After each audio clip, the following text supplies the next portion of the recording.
Hi, everyone. We would like to get started if everyone is situated. It's all right. Great. So welcome to the Duke Environmental Law and Policy Forum Spring Symposium. We're thrilled to have all of you as well as our esteemed speakers and moderators. I'm Amy Merselbarg, the managing editor of DELPF, or Duke Environmental Law and Policy Forum. As many of you may recall, we had intended or initially planned to have the symposium in February, but then Durham got a snowstorm, so that brings us to April. But I would like to thank all of our panelists and moderators who are able to reschedule and be here with us, as well as our new additions. Several of our panelists were not able to be here today, but they will still be featured in the print publication. We have Dr. Beverly Wright, Executive Director of the Deep South Center for Environmental Justice in Louisiana, Professor David Takas, a law professor at UC Hastings, who focuses on international law and policy, and Richard Gutierrez, who is the Toxics Policy Analyst at Basel Action Network. So if you're interested in what they have to say, check out the print version, which will be out hopefully in a few months. So we chose the topic of environmental justice for our annual symposium, not only because it's an important and oft overlooked aspect of environmental law, but also because it's the 20-year anniversary of President Bill Clinton's executive order, which required all federal agencies to make achieving environmental justice part of their mission. So today we will be examining environmental justice from three general perspectives. Our first panel centers on regulatory responses to environmental justice since the executive order. And then we will hear an international perspective from Ambassador Natalie Seeley, Ambassador of Ecuador to the United States. And then our keynote features Charles Lee, who is an environmental justice pioneer currently working at EPA. And finally, our last panel will focus on environmental justice in practice or in the field. So before we begin our first panel, I'd like to welcome Danielle Purifoy, who is an attorney as well as a PhD student at Duke University's Nicholas School for the Environment, who is focusing her research on environmental justice. She will provide a brief overview of environmental justice movement and the executive order that we're reflecting on today. So if we can give her a hand.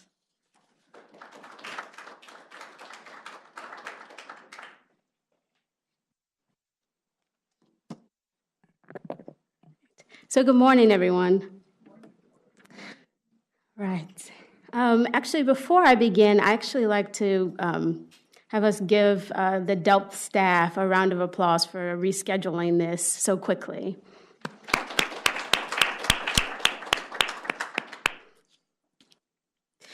So we've got a great symposium planned, and I just wanted to give a brief, I'm going to set a timer here, overview of the environmental justice movement and its connections to the law, because that's sort of my emerging area of expertise. So first, what is environmental justice? To define it, this is the EPA's definition, and it's the fair treatment and meaningful involvement of people regardless of race, color, national origin, and income in the development, implementation, and enforcement of environmental laws. And I would argue that this definition hits on two of the categories of justice outlined by Kuhn in his taxonomy of environmental justice in 2000. It hits on the distributive justice aspects of environmental justice, that is, the equitable distribution of environmental benefits and burdens in communities, and the procedural justice aspects of meaningful involvement of all communities in the environmental decision-making process. But there are two other portions of this taxonomy that aren't reflected in the EPA's definition or arguably in the executive order that I'd like to touch on, and those are corrective justice and social justice. So corrective justice, really looking back at environmental harms that have already been done and figuring out how to mitigate those that are already there, looking retrospectively instead of simply prospectively. And then social justice, addressing sort of the underlying social inequalities that are associated with environmental outcomes. So the following slides cover some of the examples of environmental injustice. This is Warren County, North Carolina, just east of here. Essentially, this is an example of disproportionate siting of environmental disamenities. Here, there were about 60,000 tons of PCB contaminated soil dumped on a predominantly African-American community, and it took over a decade, 2 decades to clean it up. And then there's the siting of under-resourced communities and vulnerable geographies, and this is the Lower Ninth Ward in New Orleans, which was a predominantly African-American community that was sited in one of the lowest lying areas of a city that's already below sea level. And to make matters worse, after Katrina, almost none of these folks had flood insurance. So there was a total loss in a lot of these areas that could have been mitigated had some environmental justice had been done here.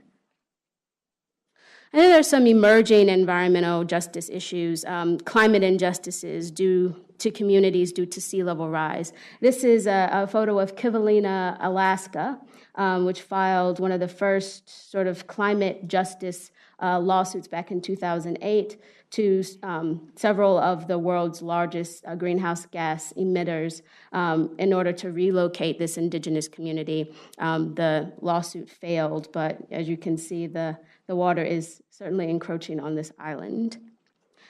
And then finally, there's the disproportionate lack of environmental amenities. And this is transit justice protest in Chicago for greater access to public transportation. So those are some examples, not the only examples of what we mean by environmental injustices.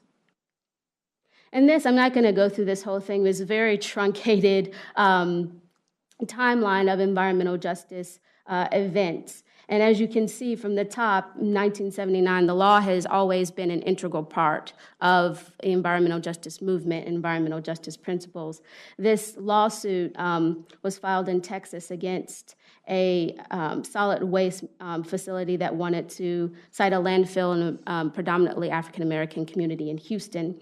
And this led to Robert Bullard's first study on the co-location of municipal waste facilities and African-American or majority-minority communities. There's Warren County, and then as Amy mentioned earlier, we have this esteemed Mr. Charles Lee here, who's the co-author of Toxic Waste and Race in the United States in 1987. And then, of course, part of the reason why we're here today is to commemorate Executive Order 12898. They came out of all of the efforts, there's far too many to enumerate here, that sort of came to a head here in 1994. But there have been some losses as well, as you can see with Alexander v. Sandoval, which was not related to environmental issues at all, but essentially eroded Title VI's power in the courts for disparate impact litigation, which was a major source of litigation for environmental justice lawyers. And then there was a follow-up on toxic waste and race from 1987 to 2007. So there have also been some attempts at codifying the executive order or the language that was in the executive order at the federal level. And so, as you can see, there have been several attempts, including a House resolution to pass a constitutional amendment for environmental justice by Representative Jesse Jackson Jr. And all of these efforts essentially died in committee. So the executive order is essentially what we have to stand on at the federal level. And finally, I just want to talk a little bit, for those of you who are lawyers or are interested in litigation. Luke Cole is a preeminent environmental justice attorney who tragically died in 2009, put out a hierarchy of environmental justice litigation for lawyers who were interested in these kinds of cases. And what he said essentially was, to be a good environmental justice attorney, you need to first be a good environmental lawyer. And so we use the traditional environmental laws, which I argue don't work as well because you're essentially fighting a permitting process. You're delaying an inevitable outcome. Then there are environmental laws with a twist that are essentially generally state laws that have some additional procedural requirement that essentially can provide a hook for attorneys if they're not followed through properly. And the civil rights laws have provided our sort of best hope because they're really getting at the sort of underlying inequalities of these environmental outcomes. But see Sandoval, Alexander v. Sandoval, we've just had that provision gutted several years ago. And then there are constitutional claims, typically through the Equal Protection Clause of the 14th Amendment. And finally, I just wanted to say a little bit about why all of this matters. From my perspective, I like to highlight first, that social inequality corresponds with environmental degradation. This was something that's been studied by Julian Ageman and others. And what that means essentially is that if you are an environmentalist and you haven't been thinking about the social issues, those social issues are key to thinking about conservation efforts and preservation efforts with the environment. And then two, I'd like to highlight the environmental health disparities along race and ethnic lines. And this is really critical because, as I think most of us know, race is a social construct. There is no biological basis for it. So health disparities along race and ethnic lines have to be coming from somewhere else. And further, essentially, about 70 to 90% of chronic illnesses are probably due to environments, to differences in environments. So taking all that data together, you have to sort of come to the conclusion that there is some difference in environment and in social patterns, spatial segregation, et cetera, that are resulting in these environmental health disparities along these race and ethnic lines. And then, of course, there are the classic diminished quality of life considerations. There's the reduction of property values. There's the reduction of your sort of general quality of life, everyday life, including those health impacts. And then there's also essentially having an overconcentration of environmental burdens prevents environmental goods from coming in. It stymies good environmental investment or green environmental investment. And without further ado, I guess we'll go to our first panel. Thank you.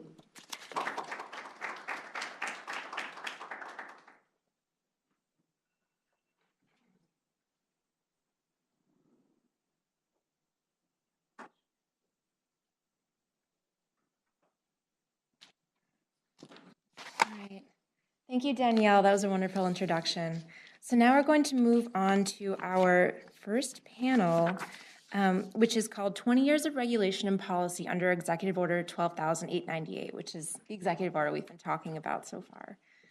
So first, to moderate this panel, we have Jeremy Tarr, who works for Duke's Nicholas Institute for Environmental Policy Solution, where he is policy counsel for the Climate and Energy Program.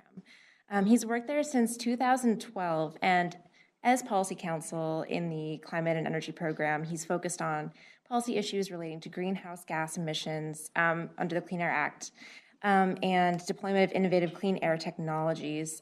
In particular, his research covers choices before the U.S. EPA and states as they regulate carbon dioxide emissions from fuel-fired power plants through Section 111 of the Clean Air Act. He's also an alumnus of Davidson College, where he graduated, and he graduated with honors from the University of North Carolina Law School in 2010. He also served as a law clerk to the Honorable Patricia Timmons Goodson at the Supreme Court of North Carolina before he joined the Nicholas Institute. So we're very glad to have him here. Next, we have Charles Lee, who is the Deputy Associate Assistant Administrator of Environmental Justice at US EPA. We will give him a fuller introduction when he gives the keynote address this afternoon, and we are also very happy to have him here. Next, we have Laura McKelvey, who is the Group Leader of Community and Tribal Programs at EPA as well. She has a Bachelor's of Science in Natural Resource Management from the University of the South and a Master's or an MEM from Duke University School of Environment. She also spent 3 years in the Peace Corps in the Philippines, working with slash and burn farmers on integrated forest and farming, and she started working for EPA in 1989 with the Office of Air Quality Planning and Standards. And she's worked on a range of topics from the acid rain program, lead and SO2 SIPs, or state implementation programs, urban air toxics. She started working with the office's tribal program in 2000. She's now the manager of Community and Tribal Programs Group and works with tribes and environmental justice communities on air quality issues. Thank you for being here. And finally, last but not least, we have Amy Symes, who is the liaison for transportation with the North Carolina Department of Environment and Natural Resources. She has worked for DENR, that's the acronym for that office, for almost 23 years and has been with the Office of the Secretary since 2006. Before that, she was involved in a wastewater funding in the division formerly known as Water Quality. She serves on the Parks, Recreation, and Greenway Advisory Board and the Bicycle Pedestrian Advisory Commission for the City of Raleigh. She also serves on the board of the North Carolina Triangle Chapter of Women's Transportation Seminar and the board of North Carolina Society of Certified Public Managers. She has a degree in mechanical engineering from NC State and is from Garner, North Carolina. Thank you all for being here.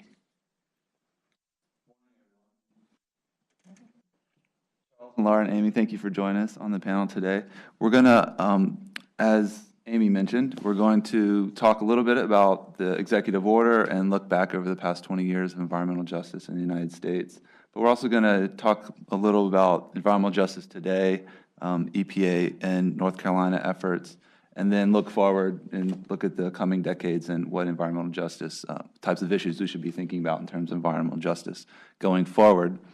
We're going to start with about 5 to 10 minutes of comments by each panelist, opening statements, and then have a moderated discussion, but give you all a chance to ask questions towards the end of the time. So Charles, if there's a PowerPoint that I have, how do I bring it up?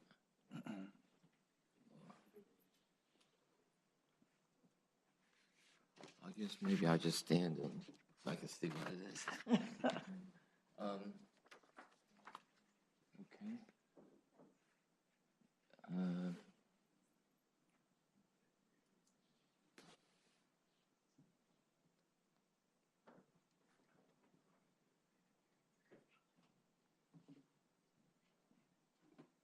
here's a clicker. It's helpful. There it goes. There it goes.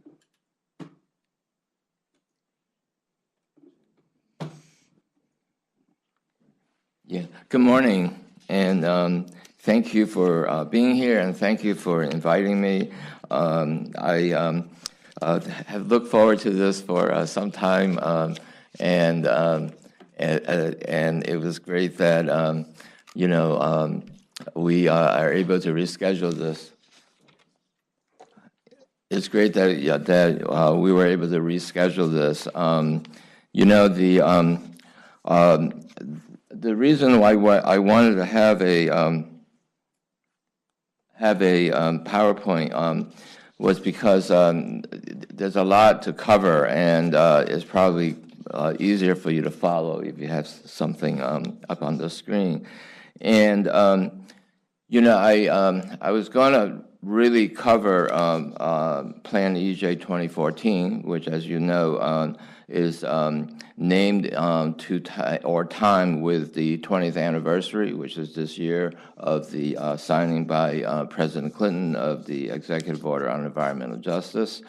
And want to give a few words in terms of how the history of this, and then go into Plan EJ 2014. I really looked forward to doing this because I'm doing this with the other panelists, but Laura and I had talked about how to complement our two presentations, which is to give an overview and then give you a sense of the nuts and bolts of how Plan EJ 2014 in one area got implemented. So going back to 1994, and I wanted to break it down to now in terms of the Clinton period, the Bush period, and the Obama period.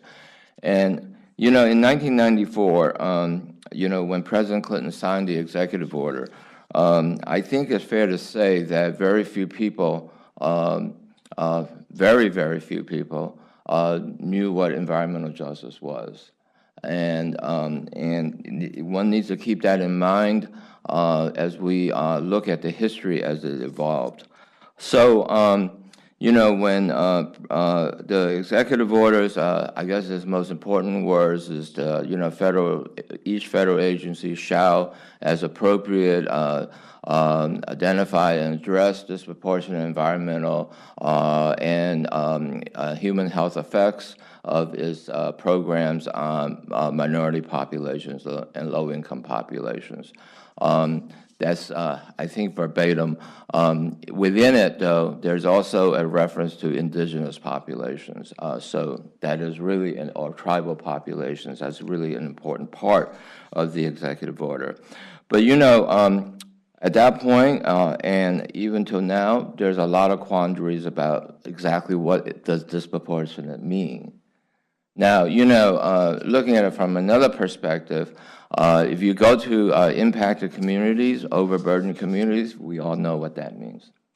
But to try to put it into a policy and legal regulatory terms, that's, a difficult, not an easy thing. The other thing to keep in mind about the executive order is, the executive order does not have the force of law. And so I like to I like to put it as the executive order tells you what to do, but it never tells you how to do it. And so, and in fact, there is another document associated with the executive order, which is just as important, if not in fact more important, is President Clinton's memo associated with the executive order. And so in that memo, he says that agencies use existing statutes, environmental and civil rights statutes, to meet the goals of the executive order. And, we can see how that unfolds over time. The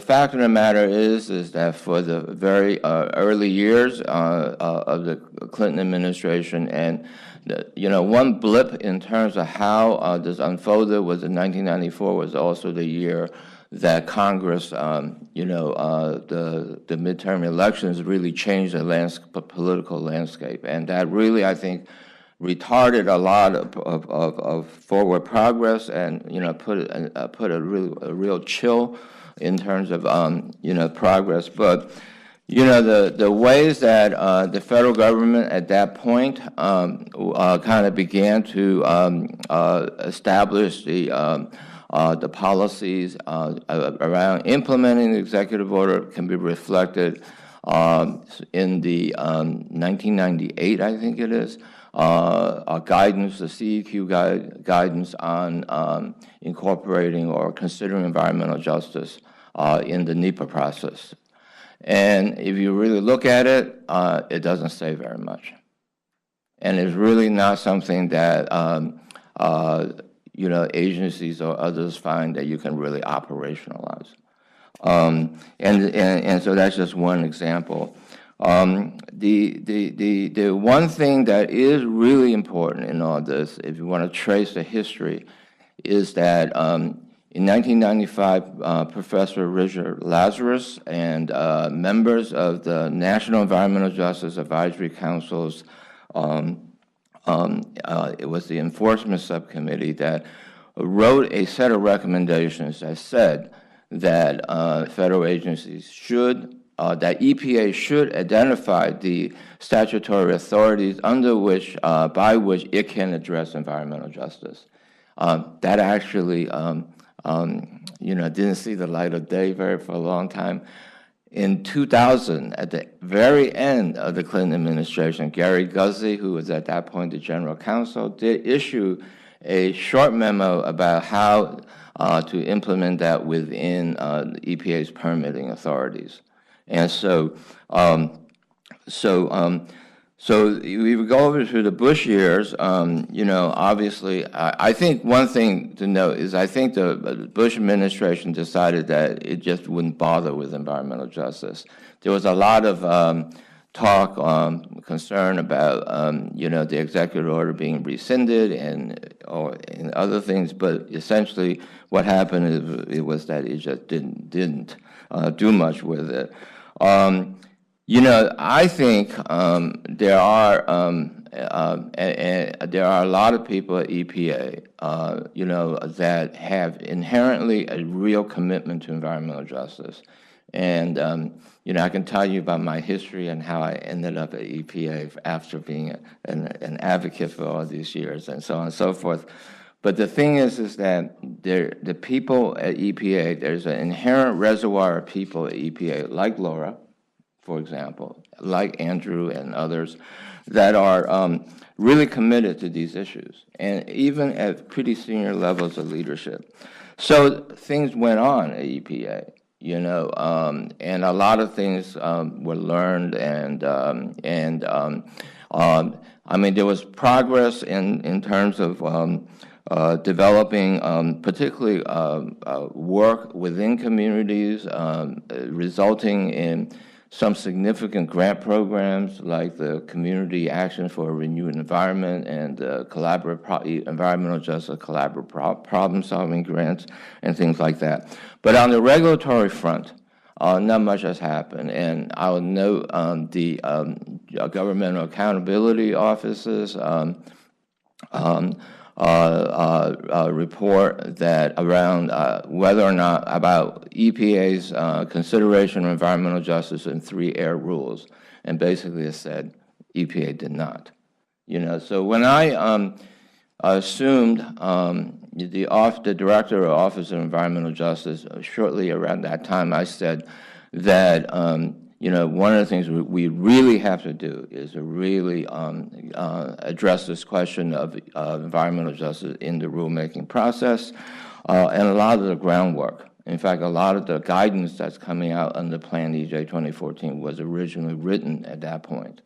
But so now we go to the Obama administration. Of course, Administrator Lisa Jackson, who is, you know, the first African American to be EPA administrator. The New York Times had an article about what is a sister assumes the helm of EPA. You know, so that was kind of neat. And Administrator Jackson she wanted environmental justice to be her legacy. She wanted to expand the conversation on environmentalism and really make environmental justice a part of the fabric of EPA decision-making. And so one of the people that she brought on was an attorney from New York State named Lisa Garcia to be her senior advisor. And Lisa was the person who came up with the idea of Plan EJ 2014, which was a plan, a comprehensive roadmap to integrate environmental justice in EPA's programs. Lisa has since left EPA. In fact, she left as of the end of March, a couple of days ago. She is now, or she will assume a role as the Vice President for Litigation for Earth Justice. So we expect a lot of interesting things to happen, and if you're really interested in this, you should go to Earth Justice and apply to Lisa, talk to Lisa about getting a job there. So the next, so Plan EJ 20, oops, what did I do? There it goes. Okay. So Plan EJ 2014's elements are here. There's these cross-agency priorities like rulemaking, permitting, enforcement, community actions, and action, and administration-wide or interagency work. And I'll talk about that later. Then there's these basic tools in terms of science, law, information, and resources, and there we also highlighted areas in which EPA has been integrating environmental justice in its programs, like in the worker protection standard, that's farm workers, U.S.-Mexico border programs, et cetera. If we have time, I'll talk about that last one, the technical directive, which is an enforcement directive, which gets really into the weeds of this. The next slide is just to make a point. One of the hallmarks of Plan EJ 2014 is that every program and region has assumed a leadership role. And so you can see the lead regions, lead programs, offices and regions in the different areas of Plan EJ 2014. And so this is, a real sea change in terms of taking environmental justice from a little program to a full agency-wide implementation. So what Plan EJ 2014 has done is, I like to say, is build a set of cornerstones, a comprehensive foundation for integrating environmental justice in EPA's programs. And I'll run down some of the kind of key things. So remember, in terms of basic tools, remember I talked about that the presidential, the President Clinton's memo, and then the NEJAC recommendations. Finally, 2011, a comprehensive set, a document with a comprehensive set of legal tools to address environmental justice was issued by Scott Fulton, the General Counsel. So that is on the EPA webpage, and so I really encourage you to look at it. EJ Screen is a nationally consistent tool for screening for identifying areas of EJ concern. And, there's been a lot of approaches to this, but to have a nationally consistent tool is going to be really important for integrating environmental justice, and we can talk about that later. In terms of what I call a regulatory continuum, rulemaking, two guidance have been or are being developed. One is development of considering environmental justice in the development of an action, which is the incorporating environmental justice into the EPA's rulemaking process or action development process. The other, which is a harder lift, is the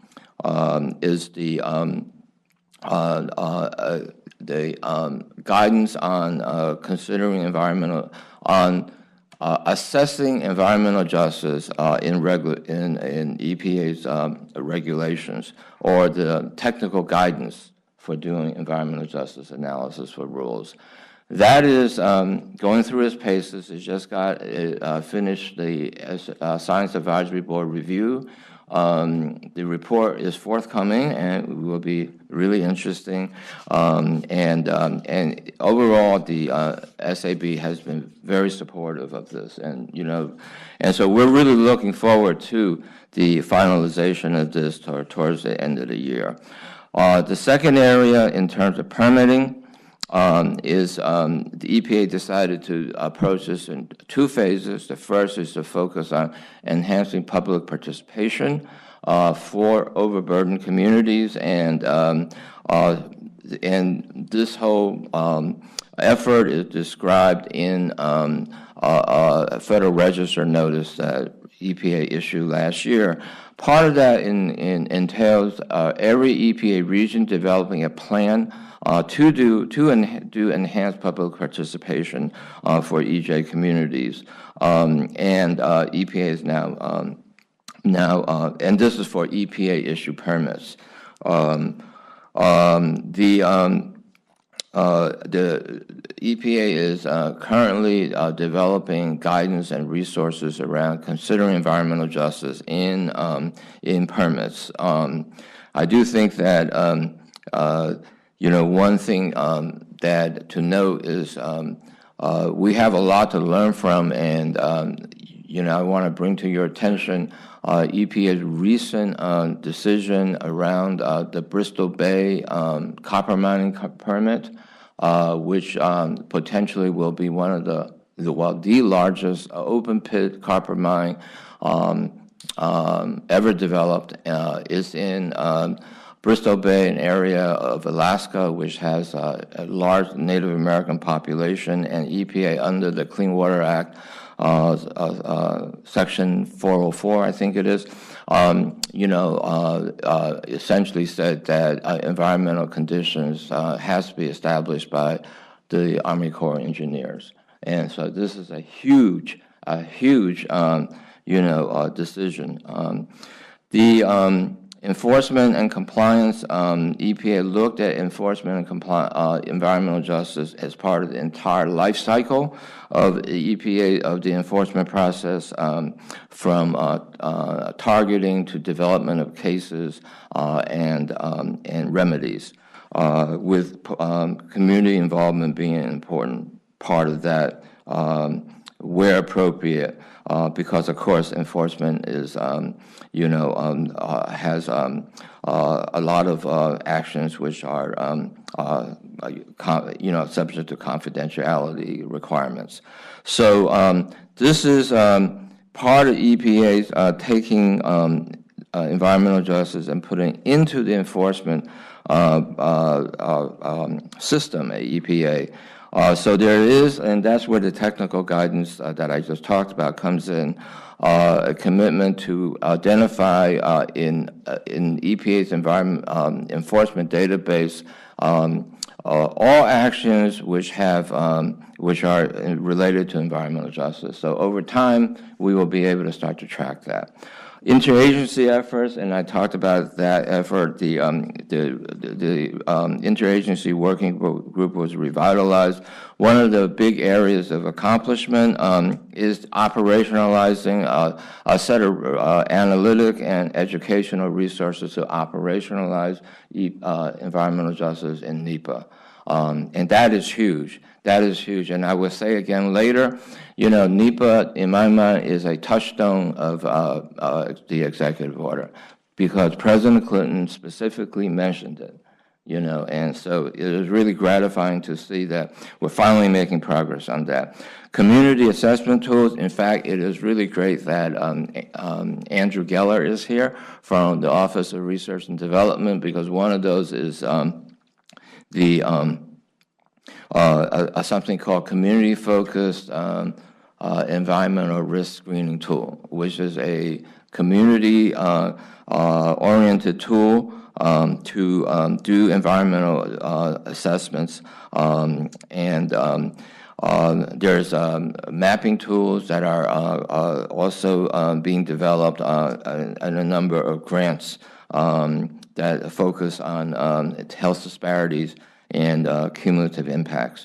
And then lastly, EPA is in the process of pushing forward the development of cumulative risk assessment guidelines. And anyone that knows anything about environmental justice knows how important cumulative risk and impacts is, because what is disproportionate but cumulative? I mean, they're virtually the same things.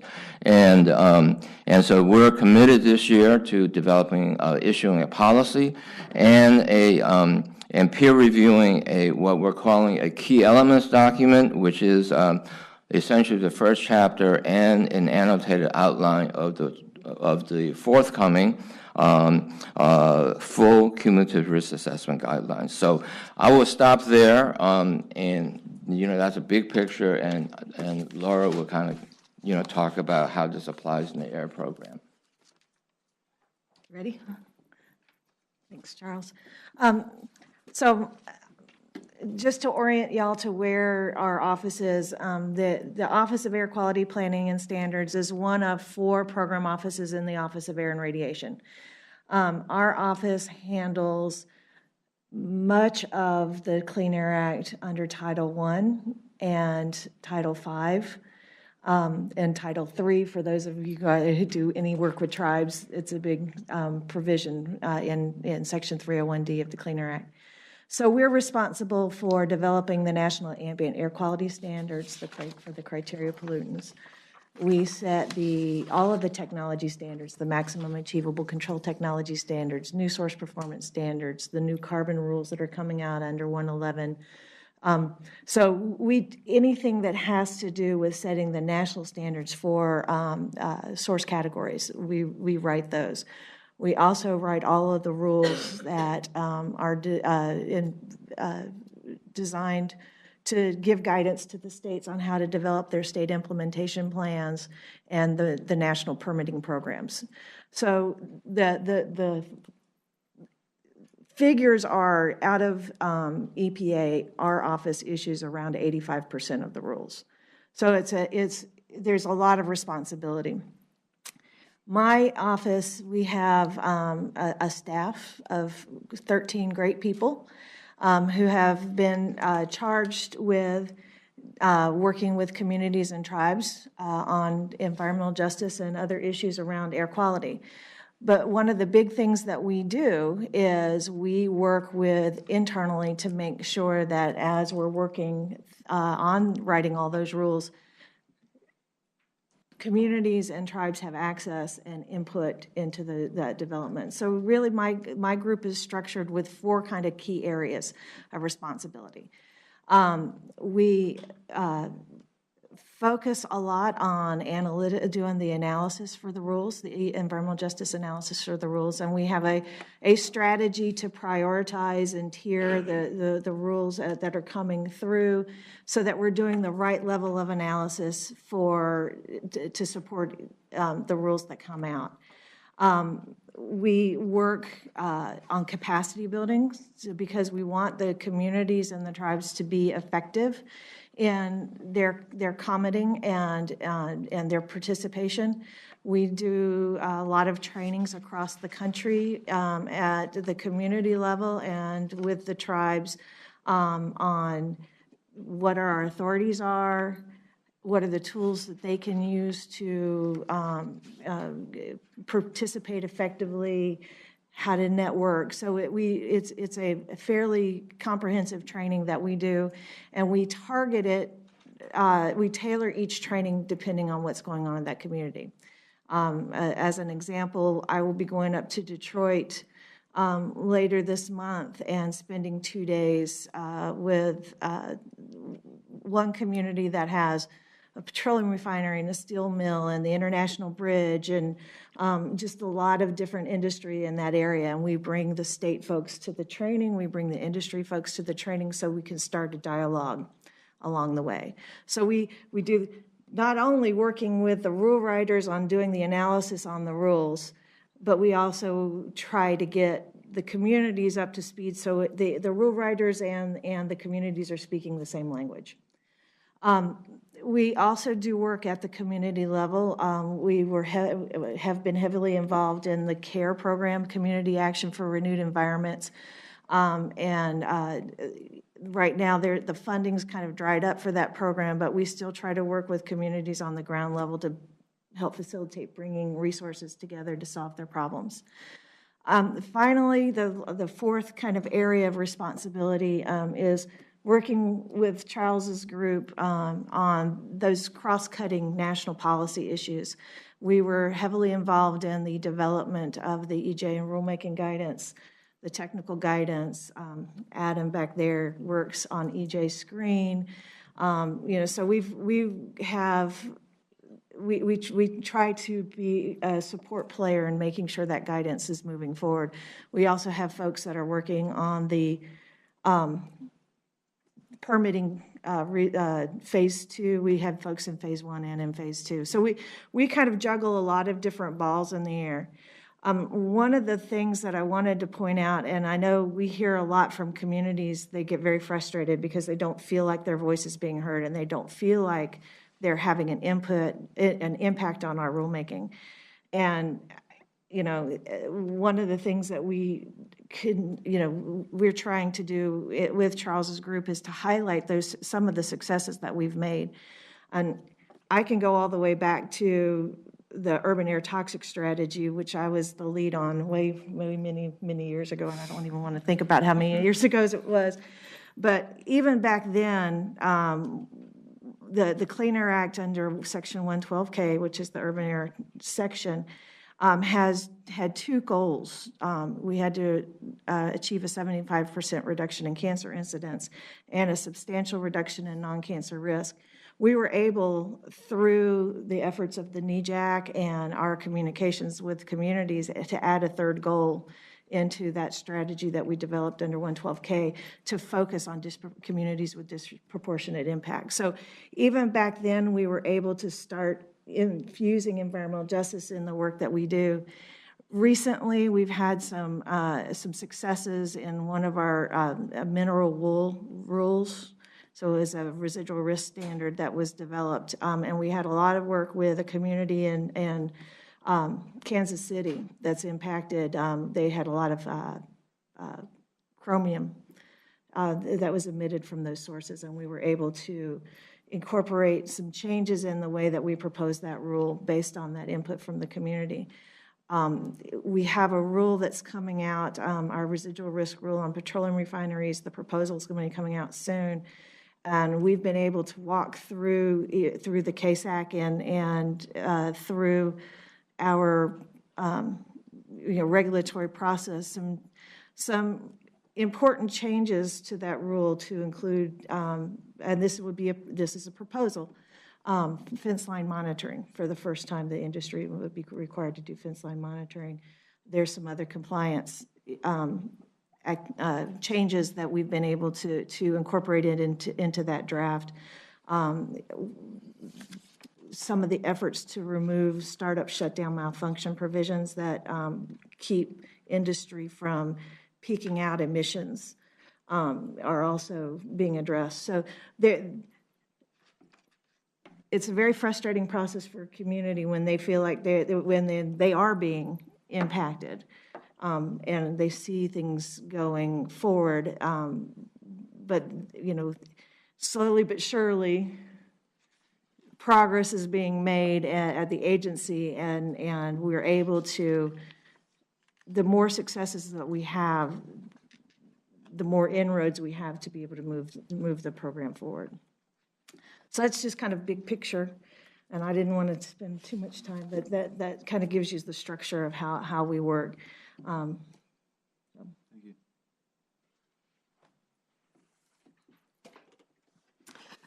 So I'm here to give the state environmental agency perspective, or I should say at least my interpretation of the state environmental perspective. When the McCrory administration came in last year, Diener did come out with a new mission statement. It's long. I won't read it. You can look on the website and find what it contains. There are basically three components of it. There's a fundamental philosophy around customer service, and that Diener is a service organization. There is a piece around fundamental economics, which stresses the importance of looking at cost-benefit analysis of the work that the agency does. There is a piece on fundamental science, which talks about the complexity of environmental science and how it's important to evaluate all opinions around that. But the part that I focus on is the customer service component of it, as I believe that's where the environmental justice part falls. We do not have a policy around environmental justice. That would be very helpful, but don't see that happening at the moment. There is something called an environmental equity initiative. It's just a 2-page document that came out in 2000. It's not actually on the Diener website currently, but if you Google it, you can find it. But the gist of it, as I understand it, is that Diener's responsibility is to listen and to try to address concerns as they come up, and that's what I focus on.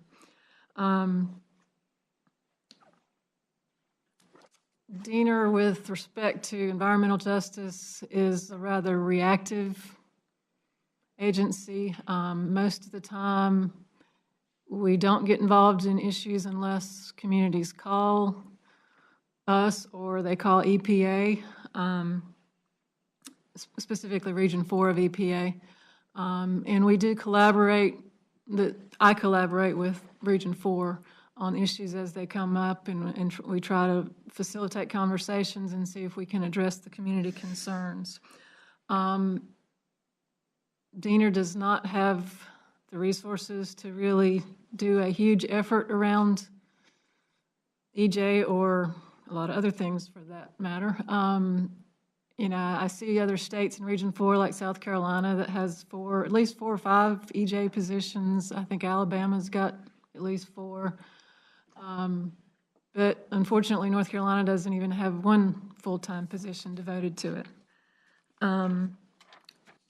One thing about EJ, though, that I was thinking about what Danielle mentioned about the health component, and that is something that, you know, is a huge issue, not just in North Carolina, but around the country and elsewhere, the costs associated with health care. And I see that as one way to kind of slip into the discussion.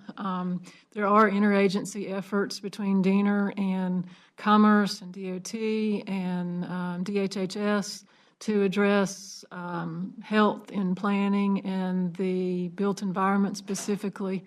So I think that's one route that we can try to work on some of these issues. The other thing that I try to do is, as the EJ coordinator for the department, is just to engage with the communities when there is an opportunity. There's the North Carolina EJ Network that has an annual summit, and Diener folks try to participate in that. And that's an opportunity for communities to be heard. There's usually, at least the ones I've been to, we've been able to have people from Diener program areas, such as waste management, water resources. And I think it also gives the agency folks a chance to hear the community concerns all at once and to try to see if there are ways to work together to address the concerns. That is something that the McCrory administration has mentioned specifically, is getting rid of silos, and that's something I think we can all agree that is important to do. You know, people don't need to have to go to 5 different people to say the same thing over again. You know, they need one place to come and have those concerns heard. There are other things going on in terms of the way I interact with EPA folks. There's a monthly EJ call that comes out of Region 3 that a lot of the states participate in, and there are various topics. We've talked about the Plan 2014. Over the years, we've had some work groups working on different components. And so that I'm really looking forward to see the remaining products that come out of that plan, because I think, you know, the states are always saying, you know, tell us how we can do this, because it's not something that is going to really come from the states in terms of coming out with very, certainly not any restrictive requirements. So it's going to have to come elsewhere for the states to be able to really implement anything. And that's pretty much it. The only other thing I'll mention, you know, there are different people in Diener in the different program areas that are aware of EJ concerns when they're mentioned. And if I hear about them, then I'll go to the program areas and we'll talk about them. We had a call the other day with Region 4 and waste management in an area around Mecklenburg County. And so we work together and try to address those as they come up. That's it. Thank you. You guys covered a lot of territory, and maybe we can go into a little more depth on some of the things. Charles, I was really interested in your comments in the beginning that in the early 90s, environmental justice really wasn't in the public awareness very much, but nevertheless, it arrived on the president's desk in the form of an executive order for him to sign. How did it get on the president's desk? How did it get, you know, onto Clinton's attention? And then was it always that it would be in the form of executive order, or was there a chance or even preference among some that environmental justice be spoken to in a statute? Well, just in terms of the issue of a statute, of course, having an environmental justice statute is really, really, really important.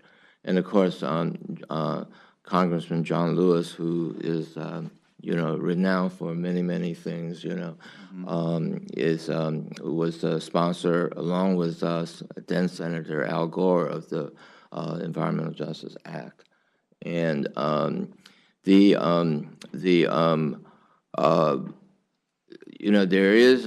are a number of states that have environmental justice statutes, and that's something that we can talk about later. I always caution about an environmental justice act being, people see it as a panacea, but it's probably very important to have a process that organizes activities in agencies and across the federal government or across different governments. But we really got to get to the issues around the environmental justice is substantively in many other forms of legislation, and we can talk more about that. How did we get to get the president to sign it? I think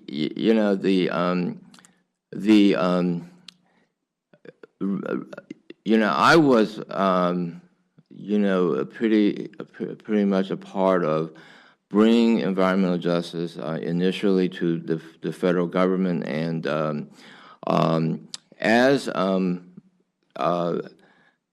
after my report was released, I was amazed at the number of communities that just kind of began to speak to the issue, and I think what happened is that, I always say, well, if there's discrimination in housing and, transportation and voting rights, why isn't there discrimination in environment? And, I think there's a history there that basically, of how these issues evolved, the different movements that we can get into in more depth. But all these communities began to come forth. So, a number of us got the idea of bringing all the people of color communities together who worked on the environment. And, I organized that first People of Color Environmental Leadership Summit in 1991. And I had thought that if I got 300 people to come, 300 organizations, it would be a wild success. Over 1,000 people from all over the country, Alaska, Central America, one from Africa, Guam, Marshall Islands, all kind of came, and that's where the principles of environmental justice were codified. And then what happened was a number of Professors Brian Bryant and Paul Mohite in the University of Michigan School of Natural Resources organized the first academic symposium on race and the incidence of environmental hazards. And out of that, a number of us wrote to then Administrator Bill Riley, and out of that came the establishment of EPA's Environmental Equity Office. And so, there was a seeds laid, and when the Clinton administration came in, all this, I think, Ben Chavis and Professor Bob Buller were on the transition committee for EPA. All these things began to, I guess what happened is the Clinton administration, felt this was an issue. And so the Office of Environmental Equity became the Office of Environmental Justice, and so on and so forth. I think the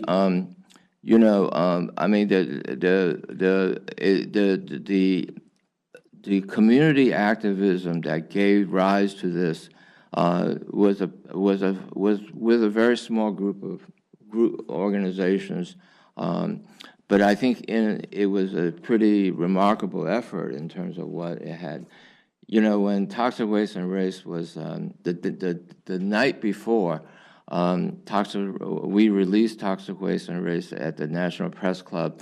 I said to Vernice Miller-Travis, who was my assistant at that time, that I think that this report is really, really important, but we will see the results of it in about 50 years. Because I thought that it would be, you know, young people, students who are starting out, willing to look at, you know, things differently, you know, who would really kind of take it and make it come to fruition. But 7 years after that, the president signs an executive order.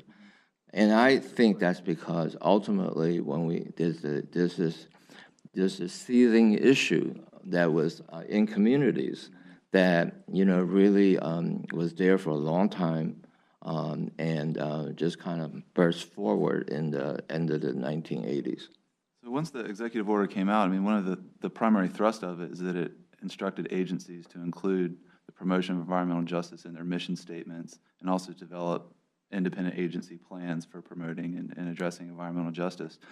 I would imagine that different agencies were more compliant with that or, you know, enthusiastic than others. What was the pickup like among federal agencies at the EPA, but you know, other agencies? We're not just talking about the EPA.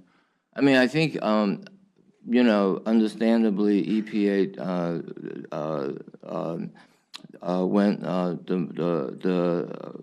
took the most effort, and that's reflected in its strategies. You can read the strategies, you know, I mean, they're not much, they don't say much, you know. and I think it reflected at that point, people, you know, I mean, the most often asked question of me at that point is, what is environmental justice? Right. You know, I mean, it really was perplexing to people, you know. DOT came forward with a number of very important orders. And one is Ronald Slater was the secretary at that time, and he really pushed it.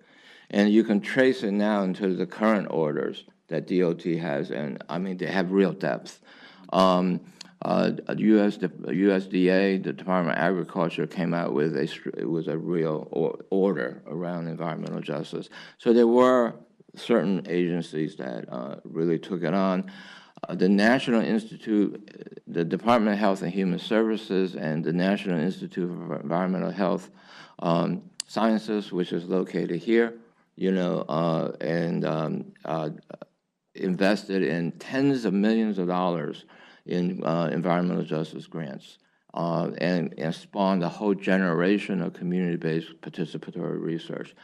The person that was the force behind that is Dr. Ken Oden. And Ken is, you know, not only a giant in terms of environmental health overall, but, you know, his contributions to moving environmental justice forward was really, you know, you can't describe, you know, how important that was. Mm-hmm.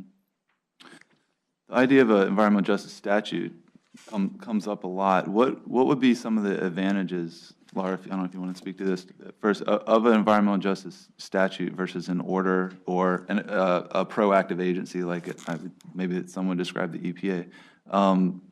And what would it say? What do environmental justice advocates want to be included in the statute that's not, say, in the executive order? I'm going to give my opinion, and maybe Omega can tell you what a community might want. I think some of the roadblocks that we find, you know, the Clean Air Act is structured with certain authorities, and it's not, you know, the different tools in the Clean Air Act are not necessarily a great fit for cumulative risk and addressing cumulative risk. You know, our toxic standards, our technology standards are driven by what the existing technology is out there, and we're limited to how we can look at the cumulative impact in an area, because it really is, they're national standards. They're out there in place. The place where we can get at cumulative risk to some extent is with the National Ambient Air Quality Standards. So the pushback is, so we are limited by the authorities that we have. So if we have an environmental justice statute that gives us the authority to look beyond the tools that the Clean Air Act give us, that, and to look at cumulative risk, I think that would be the key to get us going. I know the legal tools document that we have is helpful in getting us moving along those paths. But I think that really is the biggest barrier that we encounter. And to me, that would be one of the things I would like to see in an environmental justice. Like, what kind of tools specifically might those be? So if you're talking about the best available control technology for a new power plant or industrial facility under the PSD program and the Clean Air Act, you have certain parameters, and the environmental justice statute wouldn't supersede those parameters, but how would it exactly give you more authority? And maybe that's a bad example, but in particular agency decision making. Well, let's just look at PSD, the Prevention of Significant Deterioration Program. It's a permitting program. Mm-hmm. And a new source has to come in, and they have to do an analysis on whether that new source is going to impact air quality for the criteria pollutants. Mm-hmm. It doesn't look at the toxic pollutants. So if you're in an area that's is attainment for PM, but there's a lot of benzene, if it's a petroleum refinery area, and it may be attainment for PM, but have a lot of toxic emissions, that's not something that we can factor into the decision making in the permitting process. So the key is, and I don't, we'd have to think through, does that mean we need to change the underlying structure of the Clean Air Act, or can you have a supplemental authority under a different statute that allow you to bring that cumulative impacts into the evaluation of the permits? To some extent, we have some tools. There's an alternative site analysis requirement in the permitting. So there are some pieces that we're exploring how we can push the agency's discretion along those lines, but it's still a hurdle. I don't know, Charles, do you disagree with that? No. I think the other thing I was going to say was that an environmental justice statute. So I was going to talk about this more in my other talk, right? In terms of a larger impacts of the executive order. But I think if you look at states, you're going to begin to see what I would call, real harbingers of what the future may look like. And so in California, there was a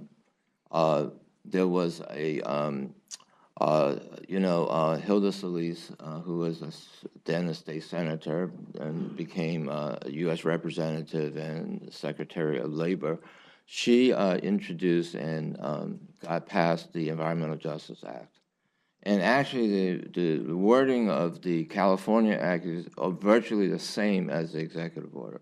And it set up a template for, California, Cal EPA and California agencies working together. It was very process-oriented, just like the executive order. But then they started to introduce, and in California, of course, California is California, right? They've been able to introduce legislation that focuses on different things, and some of this, and I don't remember all of them. There was a focus on the California's legislation established an advisory committee, and they came out with a bunch of recommendations focused on cumulative risk. Was a really big kind of focus. That's working its way now to a bill called AB 1330. AB 1330 got passed in the House, in the Assembly last year, and it's going through. So that is a toxic cumulative risks and toxic hotspots legislation, and so that's one.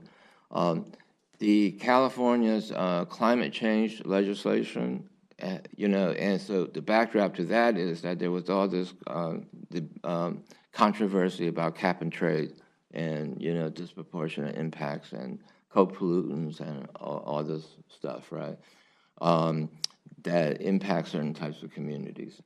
But, but the environmental justice, a part of that was taken very seriously.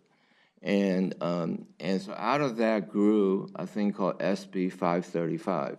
Now, SB 535 to me is like totally important. I mean, it is unprecedented. I was just in California speaking at a workshop on SB 535. Now, SB 535 basically says that 25% of the greenhouse gas fund proceeds must benefit EJ communities. And 10% of that, 10% of the total is got to be invested in overburdened communities. And so how are they going to determine what they are? There's a thing in California that was developed called Cal Enviro Screen. Cal Enviro Screen is California's version, much more developed, of EPA's EJ Screen. And so that's the part of that that's really, really, really kind of significant isn't just that there was a requirement to put proceeds into disadvantaged communities, but how you determine what those disadvantaged communities are has to take into account environmental factors. So that is like really unprecedented, right? So in New York State, there was legislation. So another whole area that kind of bubbled up, particularly during the Bush administration. Started in the Clinton administration, but really had a lot of legs under the Bush administration, and within the states is the whole brownfields area. And so in New York, and there's versions of this. There's this thing called the Brownfield Area Opportunities Program, which is now in EPA, the Brownfield Area-Wide Planning grants, and really empowering communities to do comprehensive planning in the redevelopment process. And another one is the Article 10 power plant siting law, which requires disproportionate impact analysis for power plant siting. Minnesota has a law on requiring cumulative risk assessment, establishing levels of cumulative risk, I think in the permitting process, but I'm not totally sure. So that one is interesting because that applied to one community in southeast Minnesota, in Minneapolis. There's a state law that applied to one community there. But there is an effort now to make that statewide. So, and there's lots of other things happening, right? But if you want to look at the top of the food chain in terms of legislation, those are some of those that, and to me they're important because you might never say environmental justice, maybe not, right? But substantively, they address environmental justice issues. The only thing there are certain provisions in federal legislation, some of which are really idiosyncratic, that address environmental justice. Like, for example, in the energy legislation, some staffer got the wild idea to put in something that called for assessments or guidance around, guidelines around school siting issues, things like that, right? But it's more of those things that I think we got. I mean, this is the hard work, I mean, a lot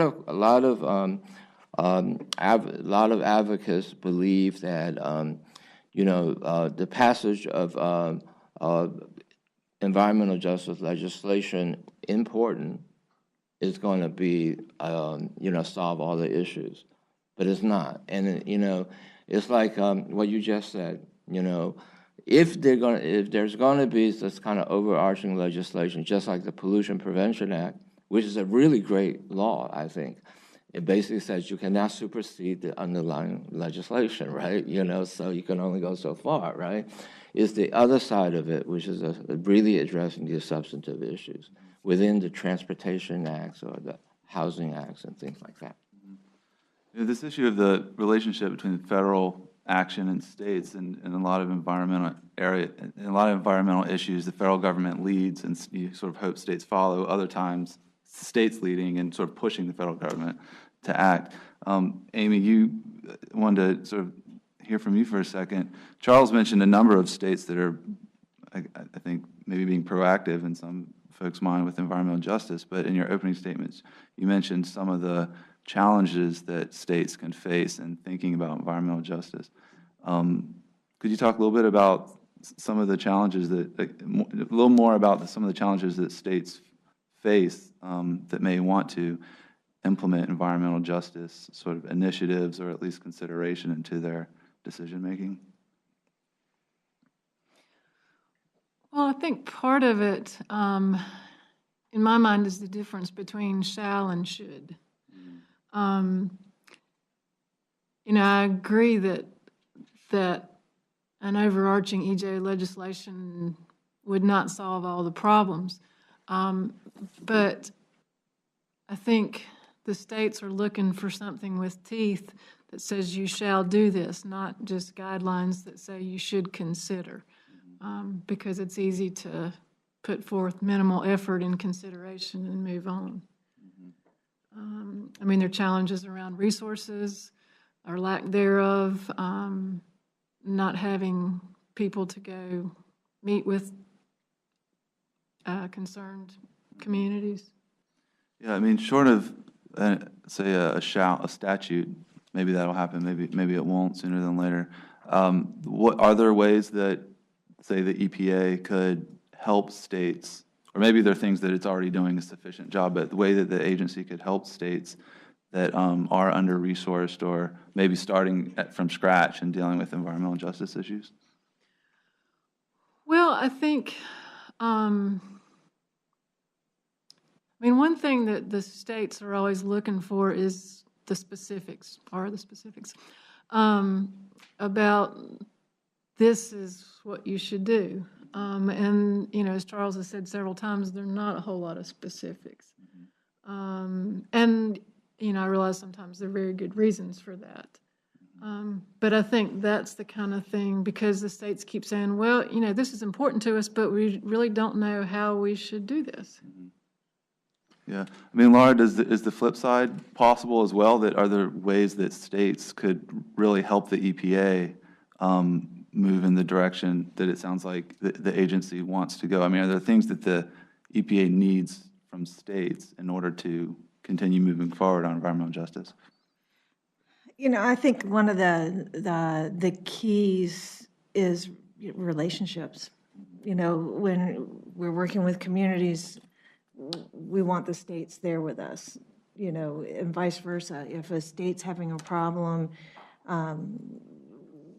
do we have resources that we can bring to bear? And so the relationships between EPA and the states are critical. The relationships between EPA and the states and the communities are critical. The relationship between, facilitating the discussions with the industry. Sometimes there's a role that the states play that is critical to addressing the issues. And it's so important, to have the face-to-face in those relationship buildings. So sometimes it's being invited, if the state's having a meeting with a community, having, the EPA person invited to go there, because it sure is harder to, be aggressive with each other when, you know that person. And it doesn't solve all the problems, and it doesn't mean that people are not going to be passionate about the things that they believe in and the things that they need. But it does help, in identifying opportunities to work through issues. We're at a law school, and you guys touched on earlier the importance of understanding the discretion that the agency has in the particular decision at hand, whether it's a rulemaking or a permitting decision or compliance and enforcement actions. And I could imagine that it's one thing at the high levels of the agency to value environmental justice and have documents and all, but when it comes to individual folks, making decisions, on the one hand, it sounds like you want them to consider strongly environmental justice and have the tools and resources to appreciate what's happening on the ground and what the issues are, but at the same time, they are operating within a legal bounds. And so, they can't exceed their legal authority or not do what the statute requires them to do in the interest of promoting environmental justice. So could you talk a little bit more about the legal toolkit that you mentioned and how, just organizationally, do you connect leadership, the toolkit, and the individuals making the decision on a day-to-day basis? You want me to take that, or do you want to take it, Charles? You can go first, and I'll be glad to talk to them. It's just a struggle. Yeah. I mean, it's a great document, but, we don't, there's been a lot of progress with environmental justice in the agency, but there's still a lot to go. Mm-hmm. And there's a lot of areas where we haven't fully explored the discretion. Mm-hmm. And when you have a bureaucracy, and I apologize to my EPA counterparts here, when you have a bureaucracy, it's hard to get people to move out of how we have always functioned. Right. And my folks in the back will attest to the fact that we spend a lot of time not only building capacity with the communities, but internal capacity, and helping people explore that discretion and getting shot down and coming back and getting shot down and coming back. And so the toolkit, the legal tools gives us a framework, and it gives us more leverage than we had just as internal advocates. But it's, forgive me, Charles, because you might want to hit me for this too. It's not as clear as it would be helpful, but it also means that it gives us leverage again to explore that discretion, and and it is starting to make inroads, but it is very frustrating for those of us on the inside that are trying to get that sea change. Turning the Titanic can be hard.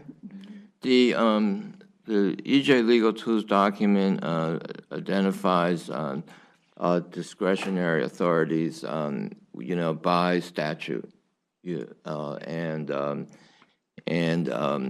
then and I'm not an attorney, and I've heard attorneys look at it and say, well, this is all really basic. And actually that's interesting, because yes, environmental justice and human health and environmental issues in minority, low income, and tribal communities. There's a lot of authorities that can address that. At face value, that's really it. That's just the real truth, and I think one of the things that we've been doing is trying to identify how these have been used, you know, and in fact, there has been used in many, many different ways and times. You know, one of which I think is the one that I just mentioned, which is the Bristol Bay, you know, permitting decision. But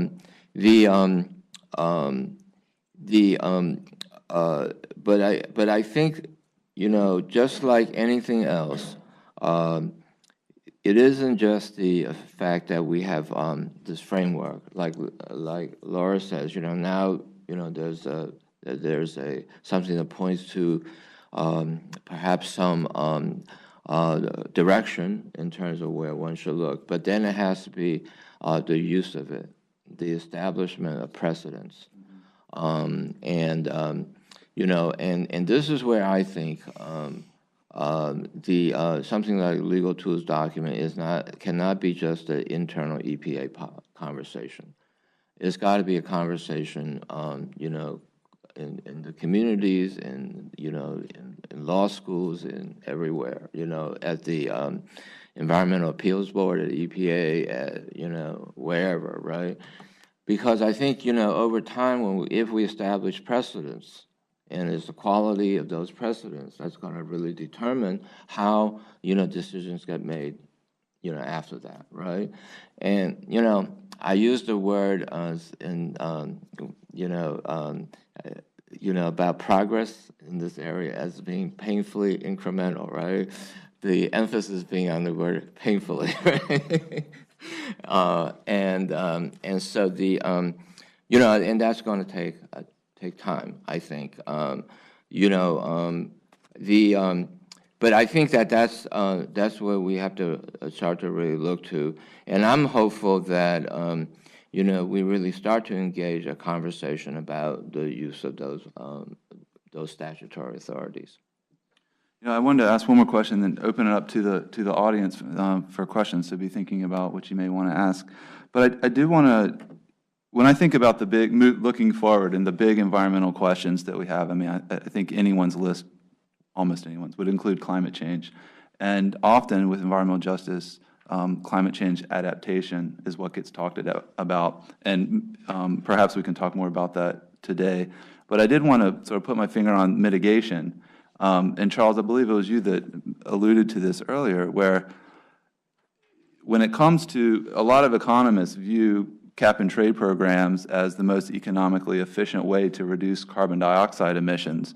And, you know, I don't think anyone really foresees a federal cap and trade program happening anytime soon, or even the EPA sort of implementing some kind of cap and trade program under its Section 111 regulations on existing power plants. However, I think many expect the northeastern states to, and maybe other states, to want to use cap and trade program to comply with EPA's rules.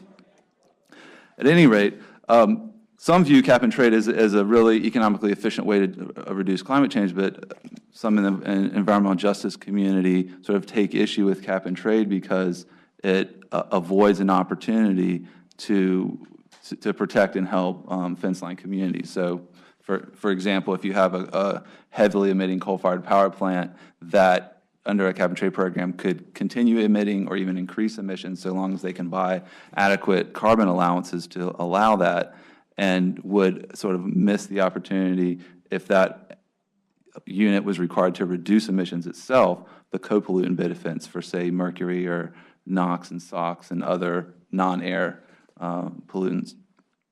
So do you, I mean, I guess what I'm hypothesizing is there can be tension between effectively reducing carbon emissions and environmental justice concerns. Do you see that as an issue? And, you know, if you do, how should we deal with that? And if you don't want to speak to climate change, I think this theme arises in other environmental issues as well.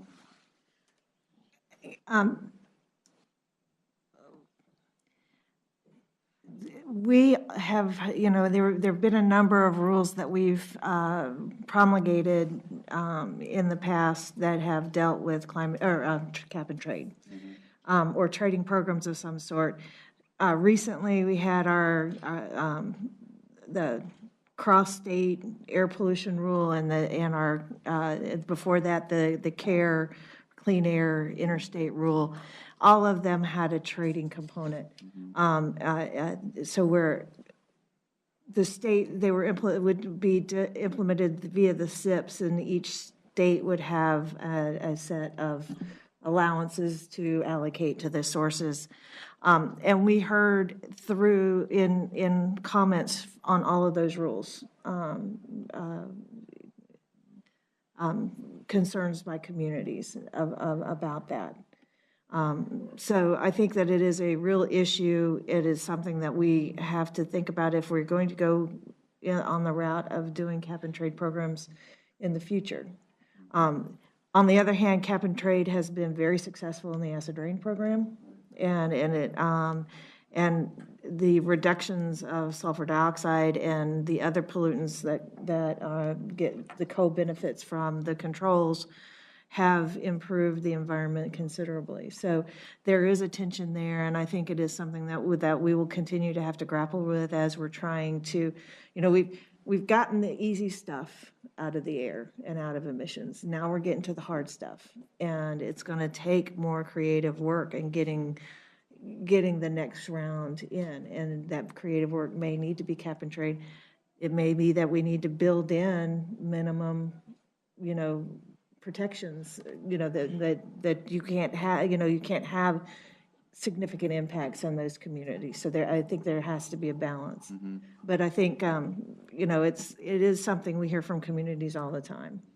On the tribal side of things, the tribes, they're sovereign nations, and they have the authority to be treated as states, and they often get left out of those trading programs because they don't have existing sources, and so it precludes them from taking on that development. So those trading programs have not just an environmental justice issue, but it has issues around tribal sovereignty as well. No, I think Laura, Okay. yeah. How much more time do we have for any questions? 7, okay. Yes, sir. My name is Omega Wilson with the West End Revitalization Association in Mebane, North Carolina. City includes Alamance County and part of Orange County. This is my wife, Brenda Wilson, and we are one of the environmental justice groups that has a history in North Carolina with environmental justice issues for the last, as an organized group for the last 20 plus years now. And we have been fortunate and blessed to have worked with all the panel members up there, Charles, Laura, and Amy, and their courageous work.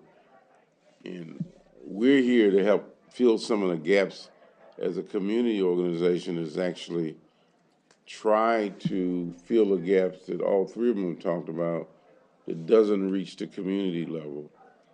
And part of that inequity has very much to do with institutions like Duke and Carolina and other major educational institutions that don't put enough community people up there.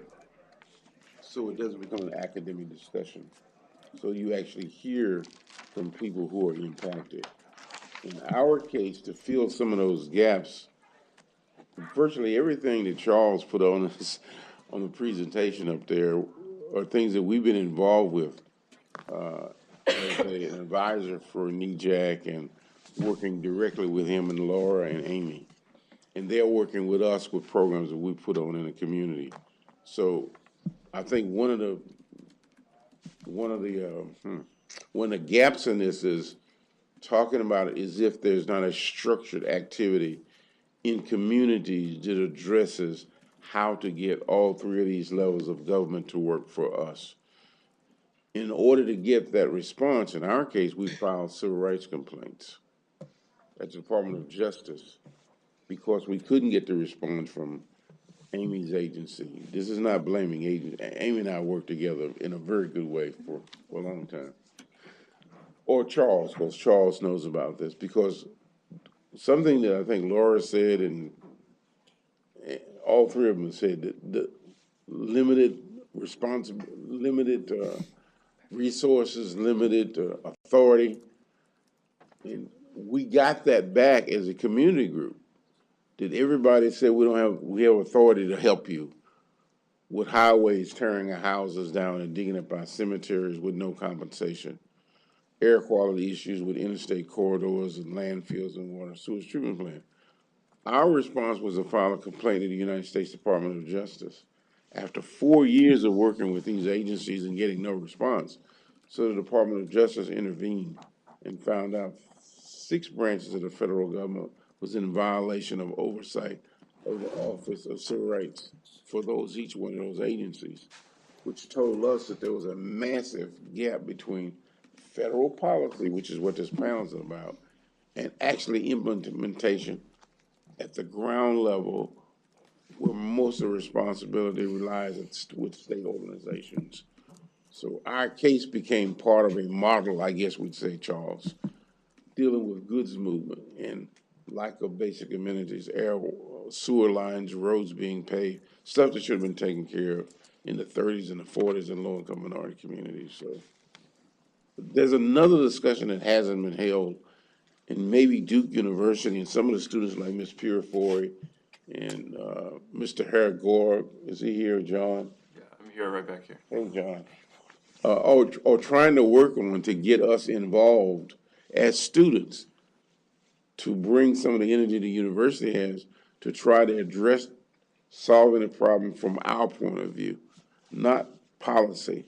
Policy is policy, but it may mean nothing. What is it? Or policy 6703, whatever you might call it, or 12898 doesn't mean anything to Annie Mae Tennant that lives next to me. She wants to know there's sewage in my ditch. Somebody needs to, fix it, or the power lines are down, and then that's another discussion that needs to take place in order to address it and improve it, to make it effective based on what Laura says. And that's a whole another symposium. But I'm here and my wife's here is to say that's a gap that I think Duke University and other major institutions can help fill. We can get money to do symposiums like this easier, repeatedly, millions of dollars for you as students and faculty. We can't get a dime to resolve the issue. We can get millions of dollars to study it, but nothing to do something to solve it, even if it's a block away from this building. That's what we're here to continue to bring a highlight to. I believe a panel this afternoon is going to talk about implementation issues and AJ in practice. So that might be it sounds like this panel, we have a few minutes left, but that might be a space to talk more about the issues that you're raising. I guess I want to follow up one second and ask you, so we've talked a lot about the agency's decision-making process and how it can incorporate environmental justice into its decision-making. You mentioned litigation, right, comes at the back end if that isn't adequately done. So in your mind, what would you like to see? What kind of sort of mechanisms do you think could help better serve your neighbor? Are you thinking federal statute? Are you thinking state statute? Are you thinking something in the agency? What would you like to see? I think the resources that help Amy help us, and the political will that allows Amy to help us. I'm not trying to get Amy in trouble, but I know Amy's been doing her work for a long time. We've had close conversations, we had public conversations. I know there are a lot of things that Amy would like to do to help us that she's not given the political will. I don't want to speak for Amy, but I'm just saying that a lot of things that she sees as a state official, she's not given the political will. So we're talking about state statutes, 1, staff, 2, offices, 3, and funding to make that happen, and responsiveness. Because when we first addressed our issue 12 or 13 years ago, we contacted some state agencies, and some of the people we talked to said we cannot come to Mebane because we're not allowed to travel 30 miles away from Raleigh. They could not travel to come to Mebane to even look at what we were talking about. We have no money. I have a position, but I'm not allowed to travel. My title is dealing with your issue, but I'm not allowed to do anything. I'm just a placeholder. That has to be addressed at the state level. The policies are piling up. The implementation and the staff and the funding and the structure at the state level is a vacuum. And I think Amy addressed that. There's very little there. Institutions like this can help drive to make sure that vacuum is filled in this state at least. Are there any other questions? Yes. I had a question, and this may or may not relate to Mr. Wilson's point, but I was actually looking through recently some of the state and local environmental justice authority. Actually, it does speak a little bit to your point about like the sort of promise and then kind of the disappointment after.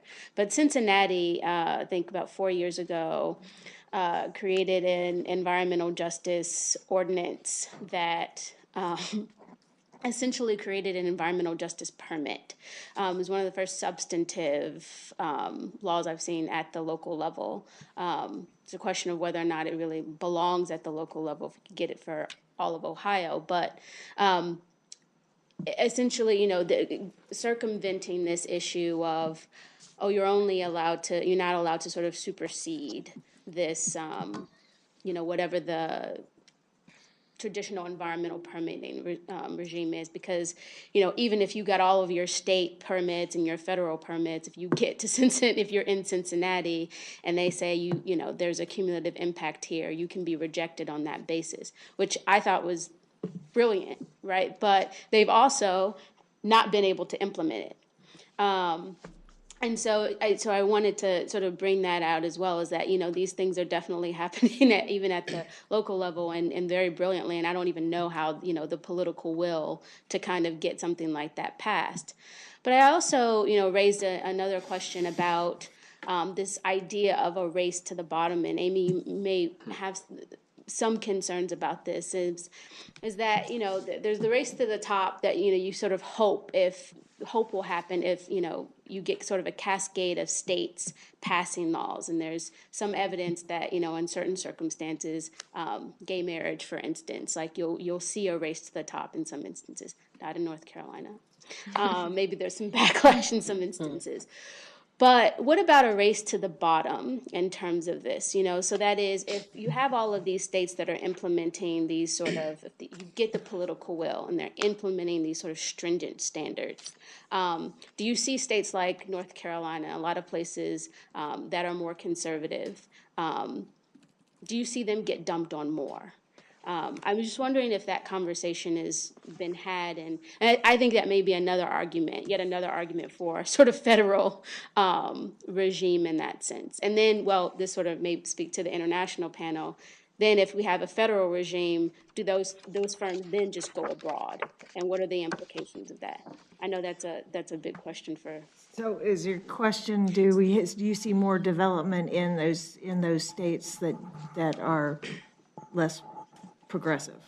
Yeah, so right, exactly. So I was wondering if that conversation has ever come up about this idea of a race to the bottom, you know, as a reason perhaps for why the federal regime is sort of where it's sort of the goal in a sense. Because, you know, maybe states like North Carolina would end up getting a whole lot more traffic here if those firms were denied elsewhere. Well, it's definitely true that the Cleaner Act was established in a large part to not just improve air quality, but provide a level playing field between the states. And the states do have the ability to be more stringent than the federal requirements. We have seen, I have seen over the course of the years that I've worked in the AIR program, a number of states that have passed legislation that bar the state agencies from being more stringent than the federal requirements. So there are those states that are trying to be more business friendly. I would have to look at the emissions inventories over time to see, and I don't know that I haven't looked specifically to see if there's been that, but that's something we could do, is to look to see if not just the emissions have gone up or down, but that the number of facilities have gone up or down. And so, Adam, remind me when I get back to look, or for you to look at that when we get back. And I would say that those conversations probably are occurring, but they're not done in the public arena. Who knows? You know, as we look forward, we can sort of think back about the past 20 years, or even the years leading up to the executive order. You know, there are issues like municipal waste and toxics and all were some of the big issues. But what do you all see, and maybe folks in the audience would want to speak to this as well, as the big sort of not just environmental issues, but environmental justice issues that we're looking at? There's still some corrective justice, right? That's not, we're not saying that's complete. Now let's look forward, but we need to be looking both at the same time. And you know, are there sort of trends happening? Maybe I have some thoughts, but are there trends happening that have the potential to introduce or create new fence line communities that we need to look out for?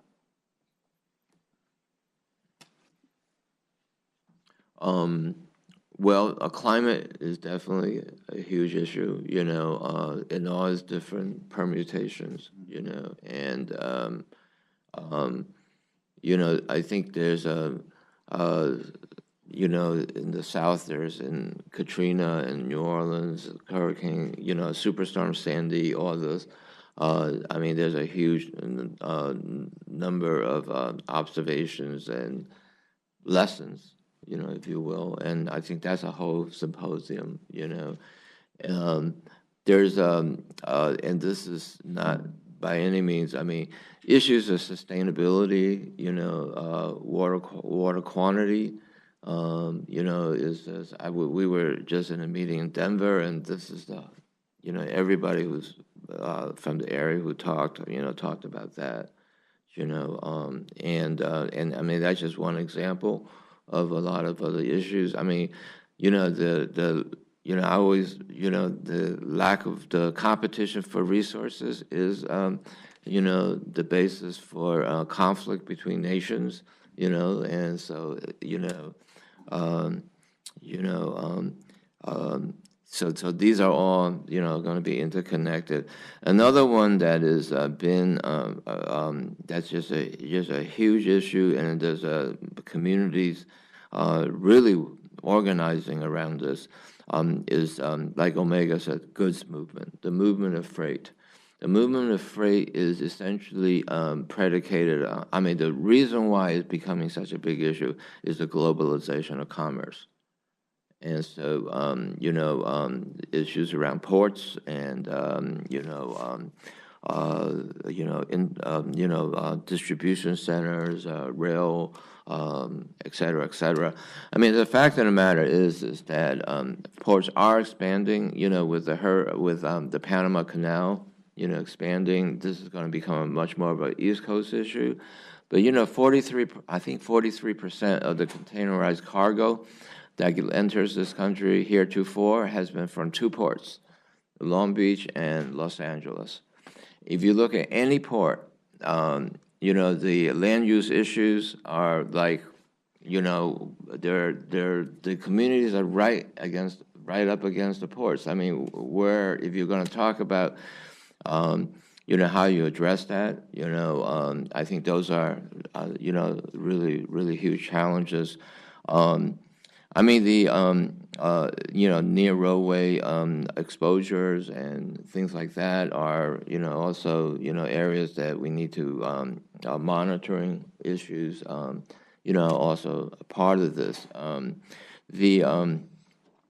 But I think in this area, there is a number of foundations have saw fit to really provide support for a national coalition around this. And so we'll see some very significant things happening There are ports that are really very progressive in thinking about this. You know, they know this is an issue. You know, there is even the ports association, something of ports have adopted, you know, like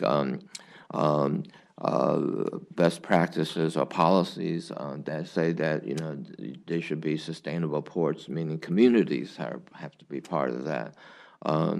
So those are like three issues. I would add oil and gas production. We're seeing such a huge explosion of oil and gas production in the Dakotas, particularly in Indian country, where we have still some regulatory gap issues that are big, but that's going to be expanding nationwide and potentially here in North Carolina. And where are those wells going to be located? They're going to be located where it's easy. So I think that's a big issue. On a positive trend, we're doing a lot of work on less expensive portable monitoring. So hopefully we can empower communities to do, you know, local policing and provide information. And a plug, we are doing a symposium, a workshop in June. I think it's June 9th and 10th, maybe. Oh, thank you. What is it, Mark? No, this is on innovative sensor technology. And so I think it's the June 9th and 10th. So it'll be something that if you're interested in not only the science behind that and the new technology, but how it might be used, that's a good opportunity. And one thing that I think we do need to mention, you know, in terms of positive, I mean, there are just innumerable numbers of, and I can expand on this more later, of communities, you know, engaged in community revitalization, equitable development, and this is the expansion of the vision of environmental justice. You know, from just looking at preventing or mitigating harm, but also bringing in amenities and benefits for communities. And this involves, by its very nature, the need for multiple agencies to work together and so on and so forth. You know, so I mean, I think that a good way to you know, if there's like one concluding word, is that these challenges are also opportunities. Well, thank you for that panel. Sorry, now it's Shirley.